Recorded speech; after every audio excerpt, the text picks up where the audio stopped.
E aí, tudo bem? Estou aqui hoje para fazer uma entrevista com o professor Rodrigo Alvarez. Ele é defensor público e tem grande experiência na sala de audiência, especialmente na área criminal. No último vídeo que eu trouxe para vocês se recordam, eu fiz uma entrevista com um juiz de direito, perguntei para ele qual que era o maior vacilo, o maior erro que ele via alguns advogados cometerem na sala de audiência. E hoje eu estou invertendo as coisas. Eu quero perguntar para o professor Rodrigo qual que é o maior vacilo, equívoco, que ele vê, às vezes, sendo cometido pelos juízes. É lógico, como todo profissional, às vezes dentro da sala de audiência o juiz também comete erros e também está suscetível a falhas. Professor Rodrigo, conta um pouco da sua experiência aí na sala de audiência, principalmente nessa parte. O que você vê, às vezes, alguns juízes cometerem, que você tem como um equívoco, e o principal, como que você faz para não deixar seu cliente ser prejudicado? Sim, bom, doutor José. Normalmente, não é uma coisa rara de se acontecer, o juiz indefere em perguntas, algumas vezes estão de forma acertada, porém, algumas vezes você tem razão naquilo que você quer perguntar, porém o juiz indeferiu sua pergunta. Talvez porque o advogado normalmente é o último a perguntar, se for um processo criminal, enfim, diversos motivos.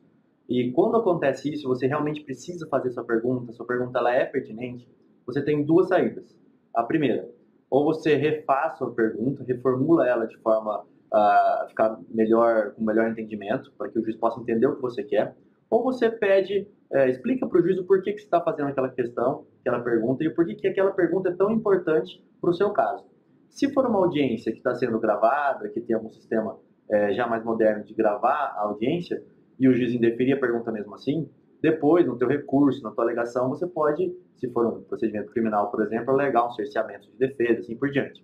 Agora, se não for, é importante que você peça para que o juiz consigne em ata o porquê que foi indeferida a pergunta e a pergunta que foi feita e o indeferimento dela para depois você poder levantar uma colocação que você tenha com relação a isso. E, óbvio, nunca entrar em um debate mais acalorado com o juiz, porque você pode aí sim acabar prejudicando o seu cliente. O melhor é tentar explicar a mesma situação, o juiz não for autorizar você a fazer aquela questão, tudo bem, peça só para constar em ato, se for gravado já constou ali e parta para a próxima questão. Bom, muito legal. Isso daí eu vejo mesmo acontecer na prática. Às vezes, a forma como é exposta a pergunta pode ser que o juiz não entenda, ou se ele entende erroneamente e indefere a pergunta, acho que essa é uma ótima saída, né? Tentar realmente convencê-lo de que a pergunta é pertinente. Professor, muito obrigado, agradeço pela sua presença aqui com a gente. Tenho certeza que quem está nos assistindo tem muito a ganhar com a sua contribuição. Eu que agradeço, muito obrigado. Valeu, pessoal, até a próxima. Até mais.